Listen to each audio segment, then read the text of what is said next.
ഉള്ളിലിട്ട് കരഞ്ഞാലും പുറത്താരും കേൾക്കില്ലേ? സംശയണ്ട, ഇവൻ ഇവിടെ നിന്ന് കരഞ്ഞാലും ആ പോയിന്റ് വിട്ട് പുറത്തു പോവില്ലേ. നീ എന്തെങ്കിലും ഓടി വന്നാ നിനക്ക് ഓടി രക്ഷപ്പെടായിരുന്നില്ലേ? ഞാൻ ഇവരൊക്കെ ഇടിച്ചിട്ട് ഓടി വരില്ലേ?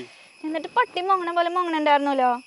ഞങ്ങള് വിടിച്ചേട്ടാ, ഞങ്ങള് പൊക്കോട്ടെ. സ്വർണ്ണമോ പണം എന്ത് വേണേലും തരാം, പ്ലീസ്. അത് ഞങ്ങൾ ഓർത്തില്ലേ, ഓരോന്നിട്ട് ഊരിക്കോ പോരട്ടെ.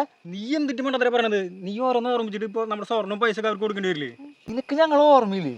കല്യാണത്തിന് വന്നിരുന്നു ഞങ്ങൾ. പേടിച്ച ഞങ്ങളേ ഇവന്റെ കൂട്ടുകാരാ. ശരിക്കും പേടിച്ചു. ദുഷ്ടൻ ദുഷ്ടൻ ദുഷ്ടൻ. അഭിനയ സിംഹമാണവൻ. ഇവനീ കാണിക്കുന്ന സ്നേഹല്ലേ അതും അഭിനയ. ഇവൻ ഓരക്കടാങ്ങളെ കൊണ്ട് ഇങ്ങോട്ട് വരും. അപ്പൊ ഞങ്ങൾ ചാടി വീഴും. ഇവ ഇടിച്ചു വീഴ്ത്തു. അവൻ രക്ഷകനാവും. അവസാനം അവള് സെറ്റ് ആവും. ഇത് വെറുതെ പറയണ തമാശ കളികളാ.